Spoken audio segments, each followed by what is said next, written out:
Se você acha que para migrar basta escolher o país, você já começou errado. Antes disso, tem um processo que ninguém te mostra: a burocracia, o medo e a ansiedade. E é isso que vamos falar no vídeo de hoje. Eu vou te contar quais foram os primeiros passos para iniciar meu processo de imigração. Oi, bonitos, como é que vocês estão? Para quem ainda não me conhece, eu sou Carnibe, um brasileiro morando em Portugal e que resolveu compartilhar todo o processo de imigração aqui pelas redes sociais. Então, se você gosta desse tipo de conteúdo, já se inscreve no meu canal, deixa seu like e interage comigo aqui pelos comentários. Bora que bora! Acho que minha vida começou a mudar quando eu comecei a pesquisar sobre esse processo que parecia impossível para mim. Porque na realidade, pensar em imigração, pensar em sair do país, era algo que eu nunca tinha parado e refletido sobre. Não conhecia ninguém que tinha feito esse processo de imigração, ou pelo menos ninguém próximo a mim. Não tinha esse interesse, não consumia esse tipo de conteúdo e realmente não pensava em morar fora.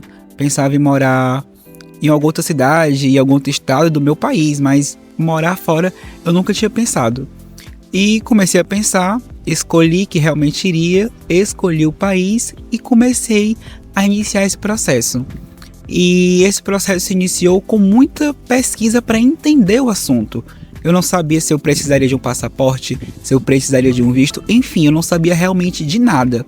Então, foi um processo que eu comecei totalmente no escuro e aos poucos fui entendendo por onde trilhar e começar essa caminhada.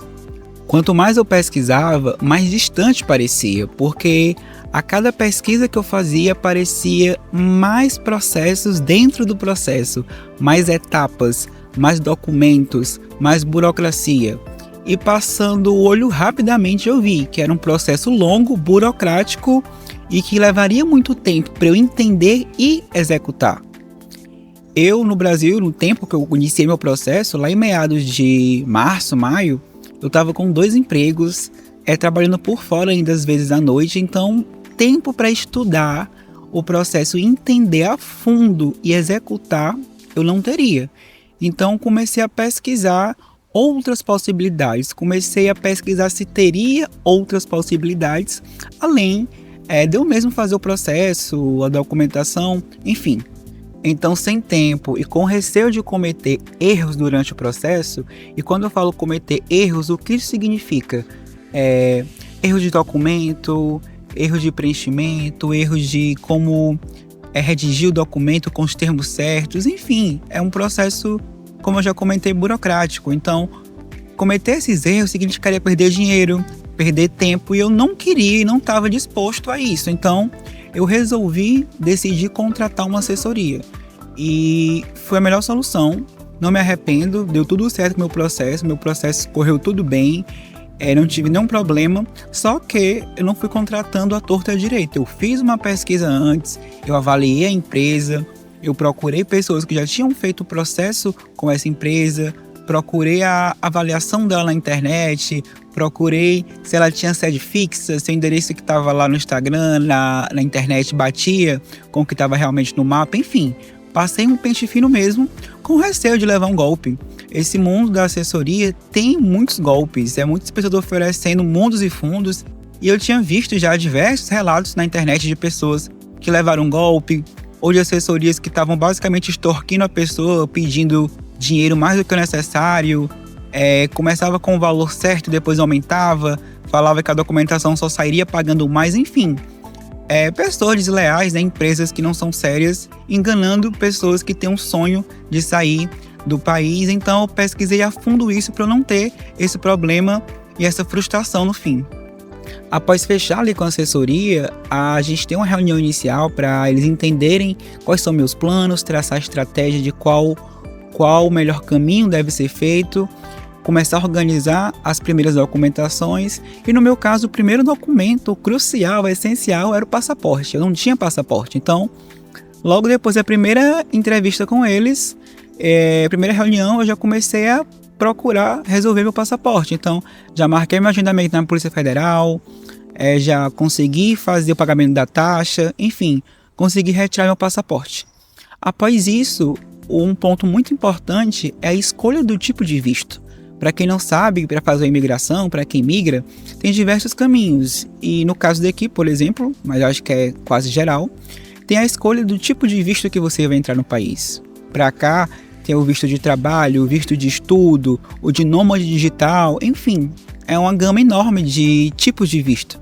E cada um usa uma estratégia diferente, cada um tem sua dificuldade, ou é mais ok, enfim. No meu perfil, o que mais se encaixava, e é o que eu vim, já adianto, foi o visto de procura de trabalho. Foi o que mais se encaixava no meu perfil, o que mais se encaixava com o que eu realmente iria fazer aqui, com o que eu buscava, e foi a estratégia que a gente utilizou. Eu vim para cá com o visto de procura de trabalho. Foi aí que eu percebi que minha vida realmente estava mudando. Para quem não sabe, é muito importante, lá no início do processo ainda, quase que na primeira reunião com a assessoria, já ter definido datas da imigração, datas de quando você quer fazer realmente a viagem, se mudar para outro país. Meu processo começou em meados de março, abril, e eu já tinha em mente que eu queria sair do país no final do ano, no mais tardar, começo de 2026. Então, final de 2025, começo de 2026, foi a data meta que eu coloquei para a assessoria, que eu queria sair do país. Claro que dentro da possibilidade, porque muitas dessas datas não dependem da gente, depende dos órgãos, depende da aprovação, enfim. Mas essa data meta, ela é super importante para definir como vai correr o processo. Porque imagina, se você começa um processo desse em março, abril, você quer sair do país em agosto, você tem que correr, cuidar dos documentos o quanto antes para poder enviar o quanto antes e torcer para que o prazo de aprovação seja recorde. No meu caso, eu tinha um tempo mais acessível, um tempo maior que eu queria sair do país, então eu pude resolvendo com a assessoria aos poucos, resolvendo o documento aos poucos, mês a mês, cada pendência. E mesmo sendo assim, uma escala grande de tempo, quase toda semana tinha documento para resolver, tinha um pagamento de uma taxa, tinha alguma coisa em cartório para assinar.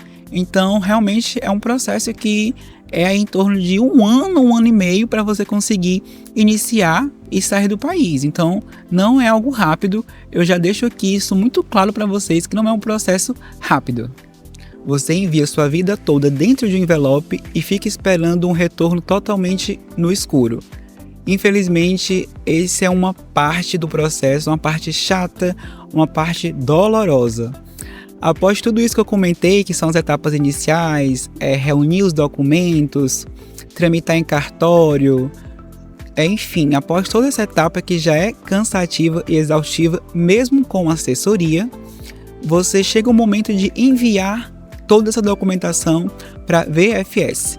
Para quem não sabe, a VFS é um órgão, uma empresa privada que tem ali uma parceria com o governo, uma parceria com as entidades públicas que faz o trâmite desse pedido de visto. Então, desde o pedido de visto para o consulado, desde o pedido de visto para os demais órgãos competentes e responsáveis, ela que tramita tudo isso. Então, você envia um envelope com todos esses documentos que você enviou. Sem exagero, o meu era algo, acho que assim, de documento. Tem que enviar cópia, enfim, enviar tudo que você pode, tudo que você fez durante esses 6 meses ou mais, você envia para eles receberem lá e aí poderem tramitar, verem se está tudo certo, conferir, validar. De lá eles enviam para o consulado, no meu caso foi o consulado de Salvador. Então é um processo desgastante essa etapa, principalmente porque você fica sem notícias. Eu mandei os meus documentos em setembro, acho que foi dia 22, 23 de setembro. Meu passaporte com meu visto eu recebi na minha casa quase no fim de dezembro. E meu plano era sair do país no final de dezembro. E esses meses todos, até a entrega da minha casa do passaporte pelos correios, eu fiquei sem saber nenhuma notícia. Sem saber se estava dando certo, se tinha alguma coisa errada. Porque se der errado, muitas vezes eles não notificam, eles apenas devolvem seu passaporte sem um carimbo do visto e seu processo é iniciado do zero. Então, imaginem, pessoal, a tensão que é esperar esse documento. Eu ficava o tempo todo atento, batia no portão, tocava a campainha, eu falava, será que é o passaporte? Será que não é?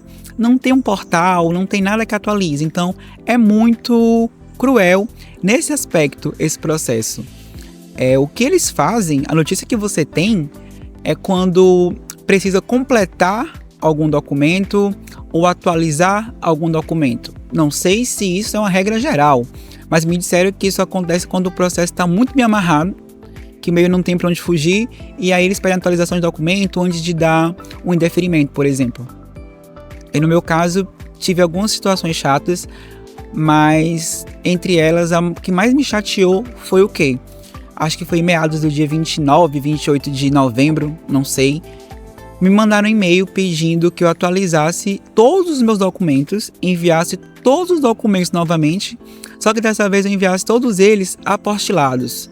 Não lembro se era apostilado ou se era averbado, porque tem uma diferencinha, ainda mais se for um apostilamento AIA, que é um apostilamento internacional. Pediram todos os documentos averbados / apostilados, então já é um gasto a mais. Deram um prazo de 5 dias, eu acho que mandaram numa quarta foi quinta, não sei. E não sei, não especificam se 5 dias úteis, 5 dias total. Enfim, é muito assim, informação seca. Eu corri para resolver esses documentos, paguei no mesmo dia o cartório, e às vezes o cartório não sai no mesmo dia porque são documentos internacionais. O cartório tem ali a fila de ordem de processos. Enfim, corri. Em menos de 24 horas, já mandaram outro e-mail dizendo que meu processo tinha sido finalizado. E claro, não dizendo se tinha sido aprovado ou não. Mas entende que eu paguei lá, acho que foi quase R$1.000 de taxas para esses documentos. E não chegaram nem a usar os meus documentos. E depois, pesquisando a fundo, porque eu fiquei tão chateado com isso, pesquisando a fundo, eu vi pessoas dizendo que acontece porque às vezes o sistema manda automaticamente esses e-mails para algumas pessoas que estão participando do processo, mesmo não sendo o caso delas precisar entregar mais documentos ou não. Eu achei isso de uma irresponsabilidade tão grande com o nosso dinheiro, com o nosso tempo, com o nosso psicológico, mas acontece. Infelizmente acontece. É uma falha desse processo, é muito chato, então meio que eu perdi aí quase R$1.000 de graça, porque paguei os documentos, ninguém chegou nem a ver, meu processo já era aprovado. Mas do males, o menor, pelo menos foi aprovado meu processo e deu tudo certo. Mas tem essa questão chata dessa parte do processo ser toda no breu, então tem que ter um coração firme, tem que ter um coração forte, muita fé, porque não é fácil. Mas depois de tudo, depois do dia de chuva, sempre tem um dia de sol, enfim, chegou meu passaporte aprovado. E realmente você só sabe que foi aprovado ou não quando você rasga o saco, abre o passaporte e vê que seu visto está lá. Então até esse exato momento você é tensão total, é mistério total, é realmente uma surpresa. E no meu caso foi uma surpresa bastante positiva, porque o meu visto, apesar de tudo isso que eu contei, foi aprovado e iniciou o processo em setembro, recebi em dezembro, então foi menos de 4 meses. Há relatos de pessoas que esperam 6 meses, 1 ano, enfim. Graças a Deus, apesar de toda essa tensão e esse processo no escuro, deu tudo certo com o meu visto e estou aqui hoje. E depois de muito perrengue, angústia e com o passaporte em mãos, tem que iniciar o processo e organização de saída do país, que é um processo também chatinho, é menos burocrático, já é bem mais animador porque você já está com a parte mais difícil em mão, que é o passaporte com o visto, mas também requer uma organização esse processo de saída. O visto ele dá ali 3, 4 meses para você entrar no país de destino. Então, quando eu recebi ele, eu tinha 3, 4 meses para fazer a mudança aqui para Portugal e também para estar legalmente no país, é o que o visto permite. Então, tem que correr com o tempo e já meio que ficar com tudo programado e planejado antes mesmo do visto chegar. Inclusive, se vocês quiserem um outro vídeo mais detalhado, eu mostrando minha papelada, mostrando quais documentos eu utilizei, mostrando valores e quanto eu gastei em todo o processo, eu posso sim fazer esse vídeo aqui para o YouTube e explicar melhor como foi esse processo. Apesar que meu processo já está com mais de um ano, eu acho que é válido e muitos documentos não mudam, podem acrescentar mais documentos, mas não extinguem todos os documentos ou mudam tudo. Então, se vocês quiserem um vídeo desse, já comentem aqui, eu quero Carnib, que eu faço esse vídeo para vocês, que eu acho que vai ser bem bacana, porque pode clarear bem as ideias aí e orientar de como é essa parte do processo, que não é fácil, é realmente burocrática. E claro, se você gostou do vídeo, se você está gostando de acompanhar esse conteúdo aqui no meu canal, se inscreve, deixa seu like e interage comigo aqui pelos comentários. Qual é a sua dúvida? Seu processo foi diferente? Foi mais tranquilo? Foi mais difícil? Me conte aqui nos comentários que eu quero saber de tudo. E claro, eu te espero no próximo vídeo. Bora que bora?